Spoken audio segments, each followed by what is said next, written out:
It's been a memorable run for Southampton in the Premier League, but time might be up for the Saints. With only 4 matches left in the season, Southampton are current favorites for relegation to the Championship. There have been 3 managers at the club this year, and Ruben Selles has the tough job of trying to turn things around as interim manager. The team's seen plenty of financial investment from new ownership, and while the squad has potential, it's the lack of Premier League experience that many point to for what's gone wrong. We'll continue with the storyline that the Saints do indeed finish bottom of the Premier League table, with Bournemouth and Brighton joining us in the Championship next season. Manchester City were Premier League winners, Spurs, Chelsea, and Liverpool round out the top 4. Watford earning promotion as Championship winners, Sheffield United also securing automatic promotion, and Norwich win the playoffs. While Onuachu was a January transfer, he had a full season under his belt for this simulation, scoring 12 from 26. Perrault putting up very good numbers from the left back position, 8 assists from 39 appearances. Walcott's had some good moments for Southampton this season, but he'll be joining Blackburn Rovers next year on a pre-contract. We also have a homegrown talent to look forward to throughout this rebuild. Michael Daniels, a 70 rated English center forward, 17 years old with 76 to 94 potential.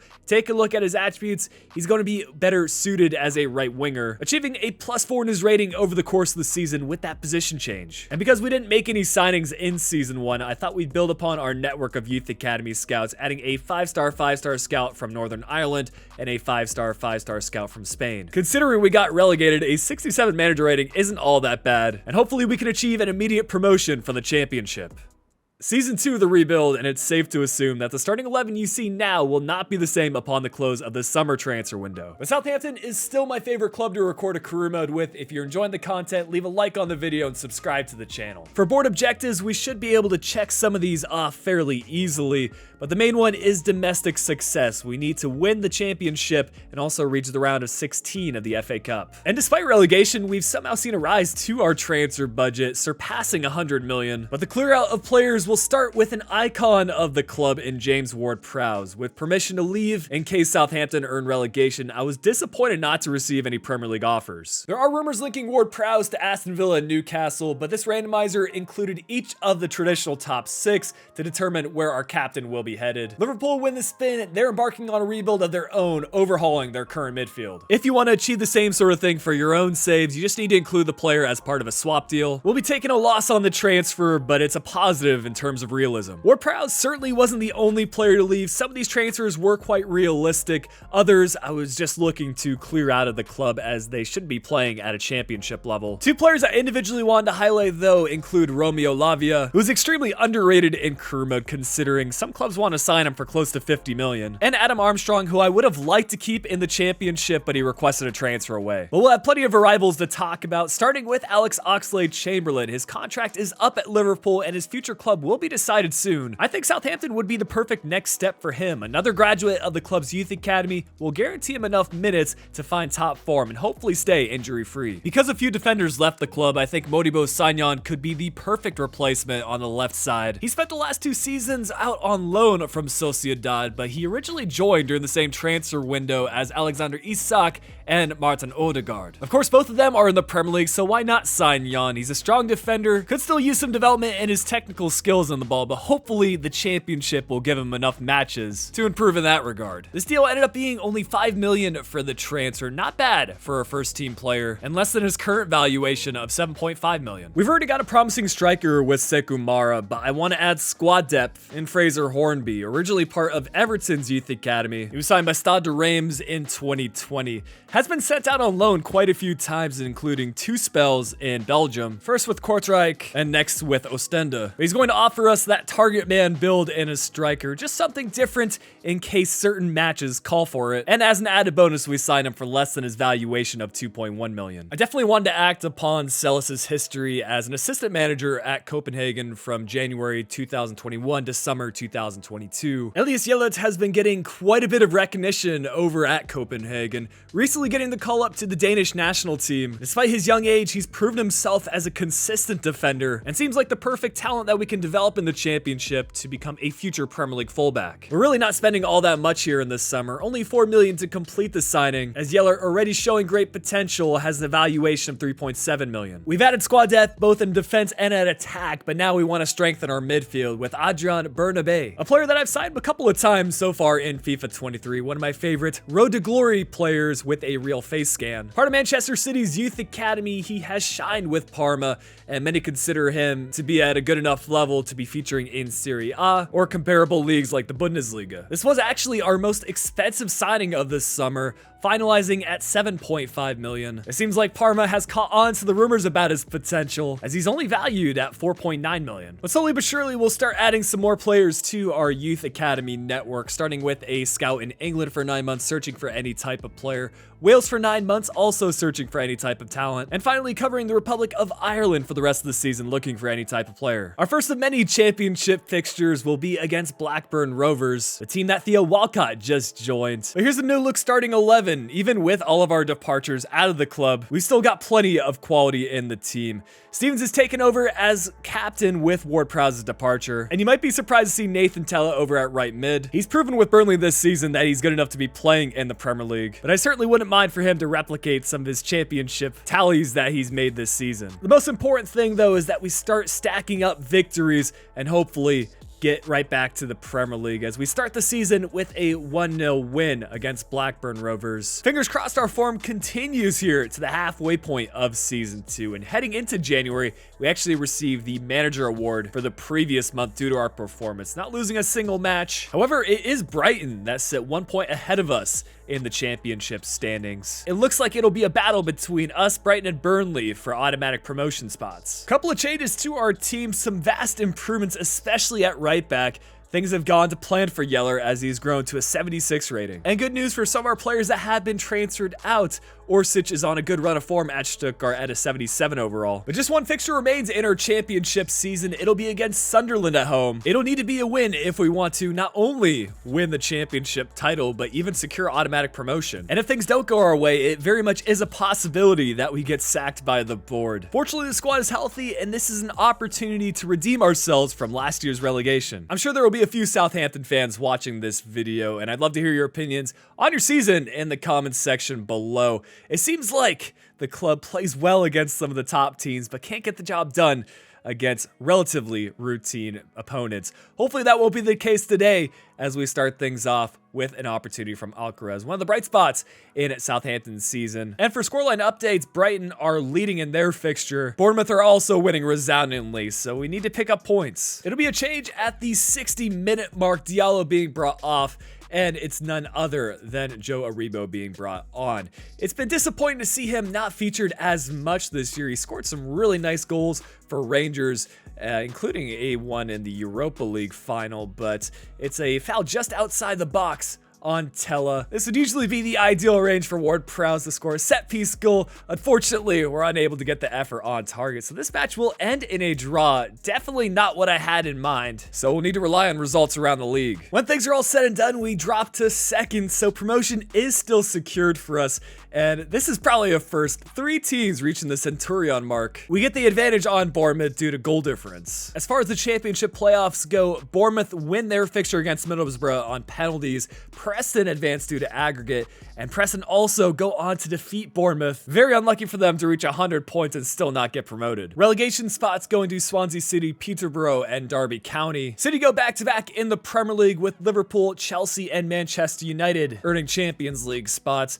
Relegation earned by Norwich, Sheffield United, and Watford. Wolves get the better of Liverpool in the FA Cup final, and in the Carabao Cup, Liverpool win the reverse fixture as that also went to penalties. PSG start the season with a victory against City in the UEFA Super Cup. City also losing the Champions League final as Real Madrid add another one to their tally. Barcelona winning the Europa League, and Athletic Club Bilbao defeating a strong Wolves team in the Conference League. This is the season for Mara to establish himself as the starting striker at Southampton. He's done just that, 29 goals from 50 appearances. It ranked him as the second best goal scorer in the championship. Tella contributing those statistics that I was hoping for, 11 assists to go alongside his 16 goals. He was one of 3 players to reach double digits in assists for the championship. It's fair to say that Daniels is ready for first team action as he went up +4 in his rating to a 79 overall. When things things are all said and done, Yellert going up plus 10 in his overall to an 81. This was also an integral season for Bazunu to grow in his rating and kind of become Premier League quality as far as his overall goes.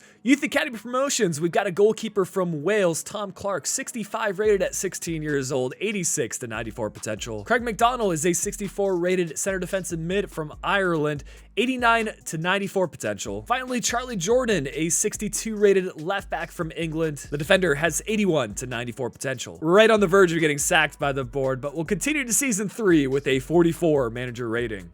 As we've seen from clubs that have followed a similar path to Southampton, you can make the argument that the squad is better off now than when we got relegated from the Premier League. Priority number 1 is to raise our manager rating so that we don't get sacked. Next priority is to achieve this domestic success objective of finishing mid-table in the Premier League. I wish there was a way to offset our transfer budget, even if we had the sale of a lot of players last season. But I think more or less every season we're going to have interest in some of our top players. This time it's for Michael Daniels from Eddie Howe's Newcastle United. They finished 5th in Season 1, 8th in Season 2. Perhaps Daniels can give him the extra push to qualify for Champions League football as he joins for 40 million. I'm hoping Aribo can get starting minutes at Aston Villa as he departs for 10 million. Gineppo looking to get a fresh start somewhere new. Transfers to Leicester City for 7.5 million. With the rise of Yellert's rating, that means Bree is now our second choice right back, so he will depart to Crystal Palace for 5 million. Now that we're back in the Premier League, I want to continue signing some experienced players because I think that is often the deciding factor on which clubs can avoid relegation. Danny Ings has had some memorable moments for Southampton.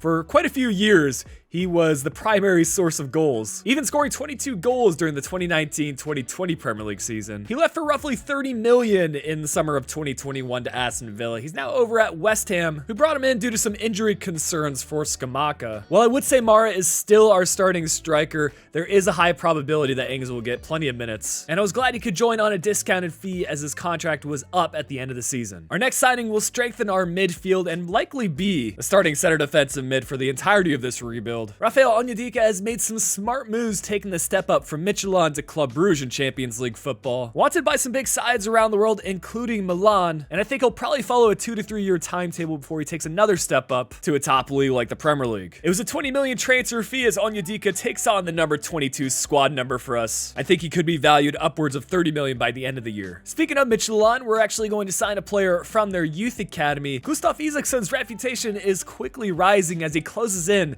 on double-digit goals. He's not yet featured for the Danish national team, but I think once he makes the step up to a bigger club and hopefully achieves similar statistics, then the national team might start to take notice. 15 million was the finalized fee for Isaksson. We could have a Danish connection down the right-hand side with Yellert. As I was preparing signings for my Lyon rebuild, Anthony Roux stood out as one of the top up-and-coming players in Ligue 1 and would be a fantastic addition to our defense. Closing in on 3,000 minutes for Toulouse this season, he ranks amongst the top teenagers in Europe for minutes played. There have already been some links tying him to the Bundesliga, in particular Mönchengladbach and Stuttgart, but we have a strong transfer history of signing players from Liga here at Southampton as well. I think we've been really smart with our signings so far. 15 million is a solid transfer fee for a player that should have at least great potential in the near future. We'll close out the summer signings with another smart bit of business, Rico Lewis, available as a free agent. Southampton have already signed a few Manchester City Youth Academy players, so why not keep it going? Our scouting networks for the season will start in England for 9 months, searching for any type of player, Northern Ireland for the rest of the season, searching for any type of talent, and closing things out with Scotland, looking for any type of player. Obviously, our opposition is going to get stronger as we start the season against Liverpool. Purely on a ratings basis, I think our team will rank right there with the teams that are battling relegation, and one minor change as Bernabeu switches from center mid to center attacking mid. First, we need to try to avoid the drop, and it's a good start to the year as we managed a 3-3 draw against Liverpool, 2 late goals from our experienced players Ings and Chamberlain. We'll catch up on results in January 2025, and we are just about mid-table and fairly clear of the relegation zone, 9 points separating us and Preston. At the top end of the Premier League table, Manchester United lead the way, but Newcastle United not far away. The squad development continues, and we again see some changes to the squad as Ruhl takes over as our starting right center back. One pre-contract departure as Nlundulu will be leaving to Fortuna Sittard at the start of Season 4. We're into the final month of Premier League action, and we receive an enticing email from Fulham, a team that has done a good job bottom of staying in the Premier League, and they're basically on par with us as far as the standings go. In some regards, this would be a step up for Selhurst, especially when you take a look at their starting 11. I like the fact that they've kept some original players and even brought back some former talents like Fabio Carvalho. However, this upcoming cup fixture against Arsenal could decide the fate of this rebuild in the immediate future. It's the FA Cup final. A win here would give us Europa League next season. It's not going to be easy though. Despite a lot of departures, Arsenal still field a very strong squad. Southampton's FA Cup win in the 1975-1976 season still ranks as one of their best all-time achievements. I'm hoping to replicate it here as Arsenal kick off the highlights. It's Saka with a long-range effort, but Bazunu is equal to it. We're just minutes before the halftime break, and we see some great play down the right side. Alcaraz finding the ball in the center after some great dribbling. Eventually, it will fall to Oxlade-Chamberlain, scoring against his former team. And I love the fact that his immediate reaction was to come celebrate with Selhurst. It shows the chemistry that we've got here at Southampton. We're into the second half, and now it's going to be Tella who holds off the defender well,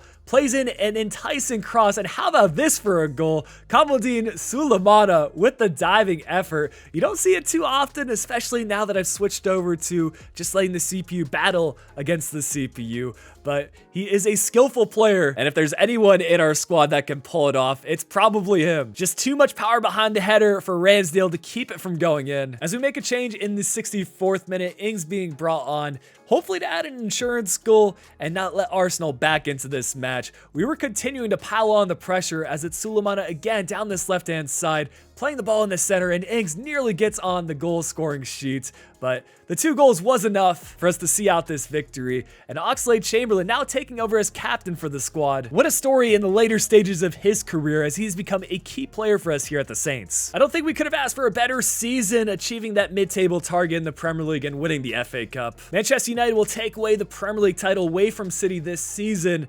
City getting that second place spot, Liverpool and Chelsea rounding out the top 4, and Newcastle United just barely shy of Champions League football. There were a couple of teams around us mid-table, but for the relegation zone, it's Brentford, Preston, and Brighton to see the drop to the Championship. Sheffield United and Bournemouth seeing their return to the Premier League, and Watford, despite a 6th place finish, win the Championship playoffs. Despite a losing effort by Arsenal in the FA Cup, they do go on to win the Carabao Cup against Newcastle United. Real Madrid defeating Barcelona in an El Clasico UEFA Super Cup to start the season. How about Sevilla winning the Champions League against Milan?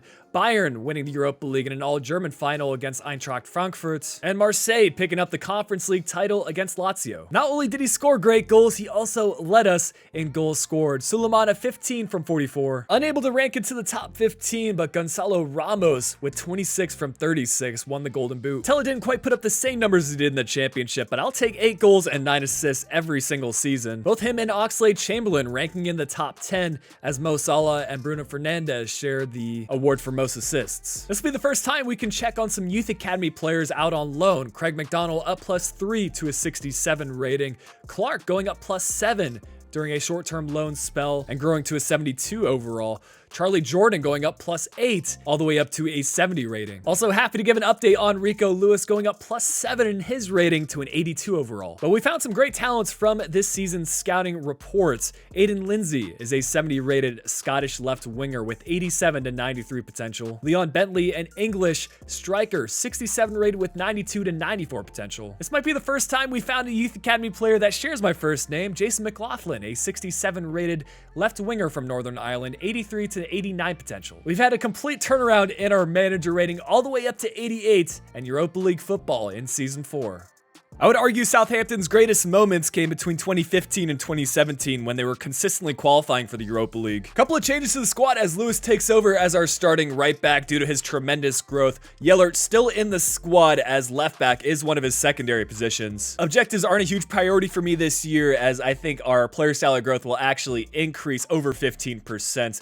But we need to try to finish in a Europa League spot for the Premier League, reach the quarterfinal of the FA Cup, and reach the semi-final of the Europa League. Our transfer budget staying fairly consistent, 130 million to work with. Our first signing of the summer will be for a player that's garnering a lot of interest in Europe. Matteo Retegui was the top goal scorer in Argentina, recently called up to the Italian national team after representing Argentina at the youth level. He has stated that his next club will be in Europe, coming off of a season where he was the top goal scorer in the Argentine league. league. 35 million is not bad at all for a player that's going to continue growing in his rating. Boca Juniors is willing to let him go on a discounted fee. I had to complete at least one signing from the Scottish Premiership, as Southampton do have a lot of transfer history with this league. And Nicholas Raskin continues to be one of my favorite center midfielders who used to play in the Belgian Pro League. He's got a unique characteristic of featuring for the Anderlecht, Gent, and also Standard Liège youth academies. But he's going to give us another option as a box-to-box midfielder.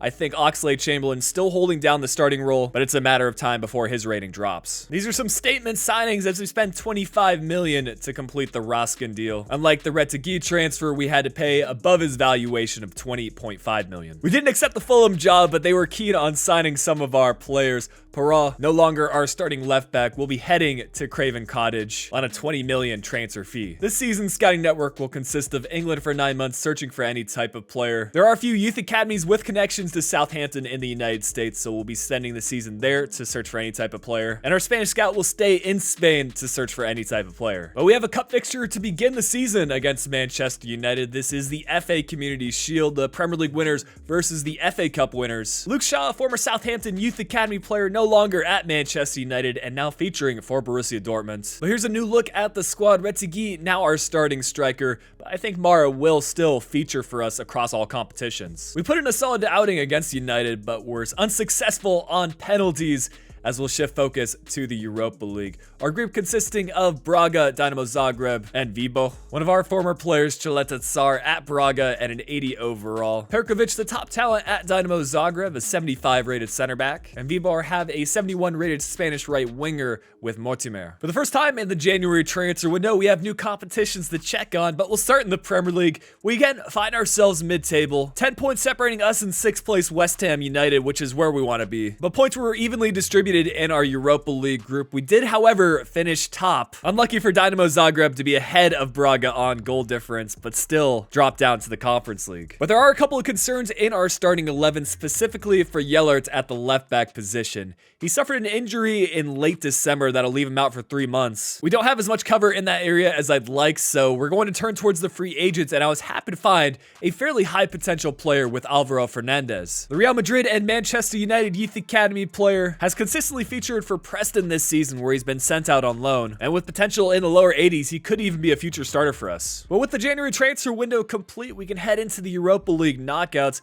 Here's what our starting 11 looks like. As planned, Fernandez will feature at left back, while Yellert is still out for a few more weeks. But our first opponent for this stage of the competition will be Sassuolo. They've completed the high potential signing of Boubacar Kamara, who's now at an 86 rating. Happy to see Retegui getting on the goal scoring sheet as we win the first leg 2-0. And also manage a 1-0 victory at home, putting us through 3-0 on aggregate up against Wolfsburg in the quarterfinals. We're seeing a lot of Premier League transfers for our opponents as David De Gea makes the surprise move at 35 years old. He's still at an 87 rating, but we managed to get 2 goals by him as we win the first leg 2-1. Once again, we get the job done at home. A 1-1 draw puts us through 3-2 on aggregate, where we'll now face Real Madrid in the semifinals. You never know what kind of signings you might see at Madrid, but Kvara making the big transfer from Napoli to Madrid and at the big rating of 88 overall. It ended up being a scoreless first leg, but in the second leg, we managed 2 goals and advanced 2-1 on aggregate, where we can see the final of the Europa League being played against RB Leipzig. It's another Premier League transfer here with Darwin Nunez at an 89 overall. We may not be in the best of form, but with this being the final match of the season, we can review results.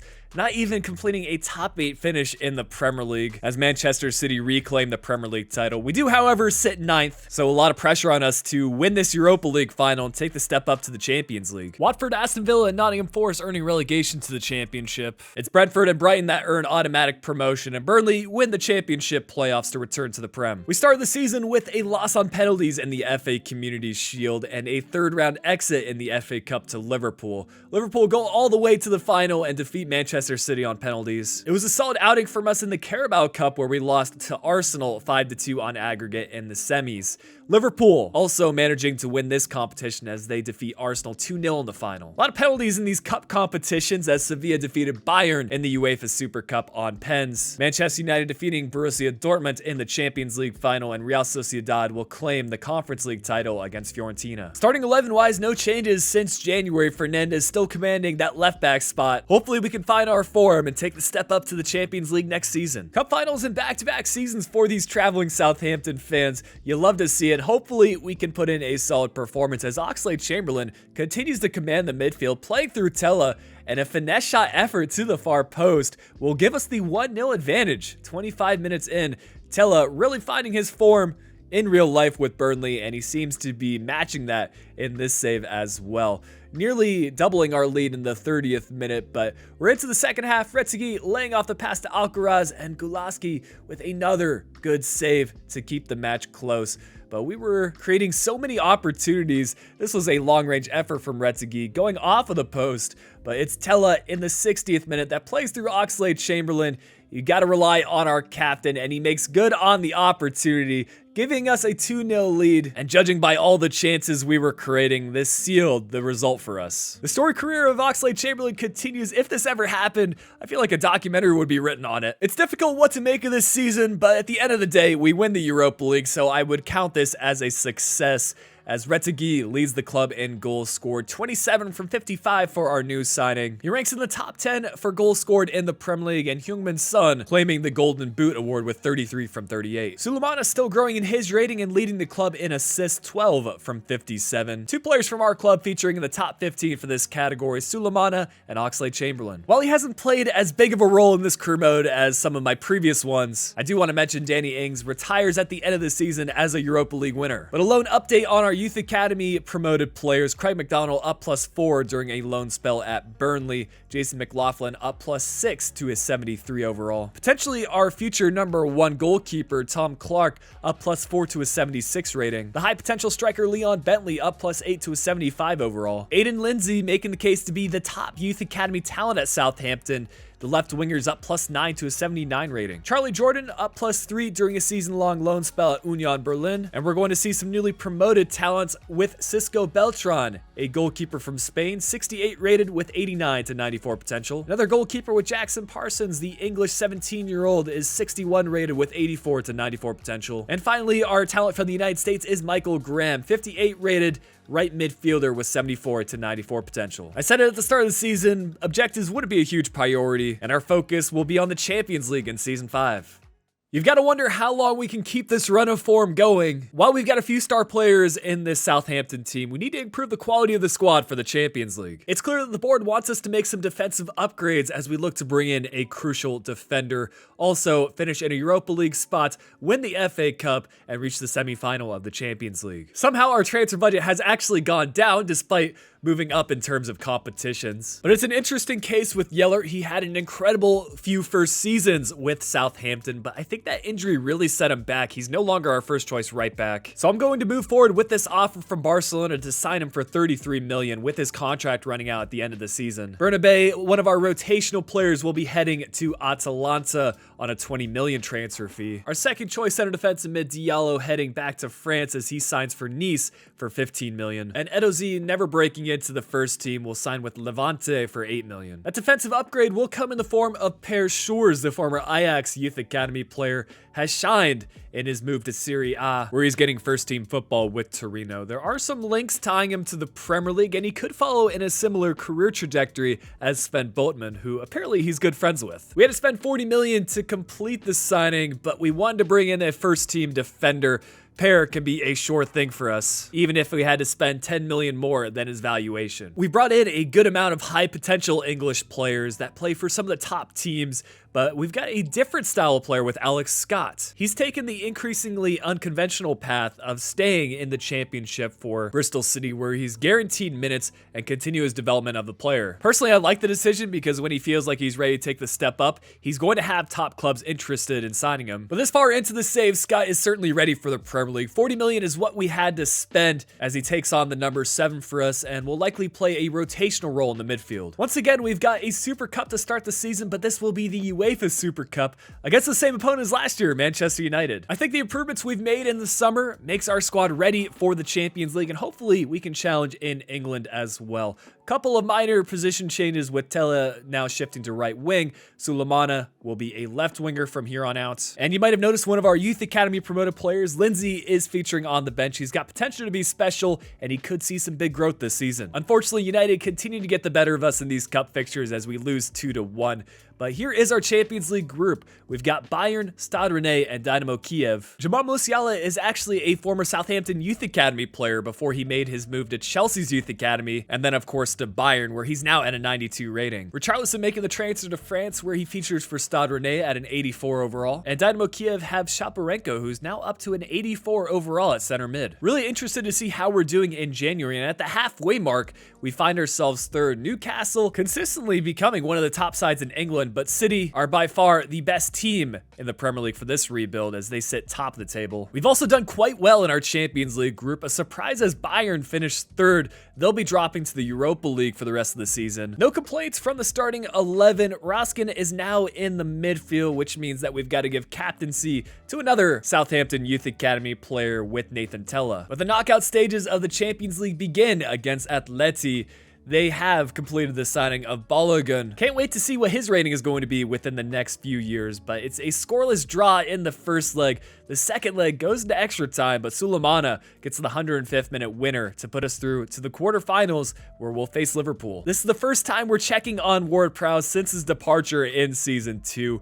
He is captaining the Liverpool squad in an 81 overall. And once again, we see a scoreless first leg, but in the second leg, it is going to go to extra time and penalties after a 1-1 draw. And for a first, we actually win on pens. So we're through to the semifinals, where we'll face another English opponent with Manchester United. Another connection to Anfield, as United have signed the Liverpool Youth Academy player Harvey Elliott, who's up to an 87 rating. We finally managed to turn things around against Manchester United with a 2-0 win in the first leg. That put us in the driver's seat for the second leg, where we also managed to win 1-0 courtesy of a goal from our Youth Academy promoted player Aiden Lindsay. Bayer Leverkusen will be our opponent in the Champions League final, a strong side in career mode, but with this being the last match of the season, we'll review results, and we managed a top 4 finish in the Premier League. So the first time we've qualified for Champions League football based off of our league finish, and City retaining the Premier League title. Relegation spots will be earned by Brighton, Fulham, and Burnley. Nottingham Forest and Aston Villa earning automatic promotion to the Premier League, and Watford win the championship playoffs. It was a 5th round exit from us in the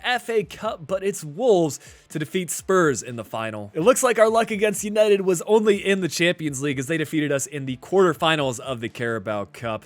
Losing to Liverpool, though, in the final of the competition. Even if we started the season with a loss in the UEFA Super Cup, I'm still glad we reached the Champions League final. PSG defeat Bayern in the final of the Europa League, and Nice get the win against BSC Young Boys in the Conference League final. Retegui continuing as our top goal scorer at the club, 27 from 52. Sulemana wasn't far behind him, but he led the way in assists, 12 from 58. And I mentioned at the start of the season, Aiden Lindsay might see some big growth. He's gone up +7 in his rating to an 86 overall. Our homegrown talent, Michael Daniels, that left early on in this save, is still at Newcastle United at an 87 rating. But here is the squad selection for both teams in this Champions League final. A lot of the high potential players at Leverkusen seem to have left. Therefore, I like our chances here. Can we go 3 consecutive seasons winning in a cup final?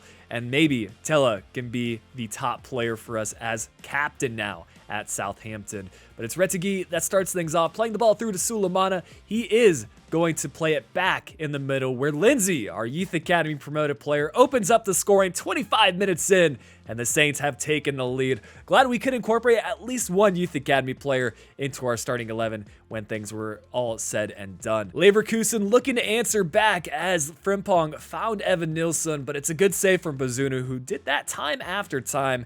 He just needs to grow a bit in his rating. I still think he's a fantastic goalkeeper from the start in terms of potential, but that extra season in the championship certainly benefited us.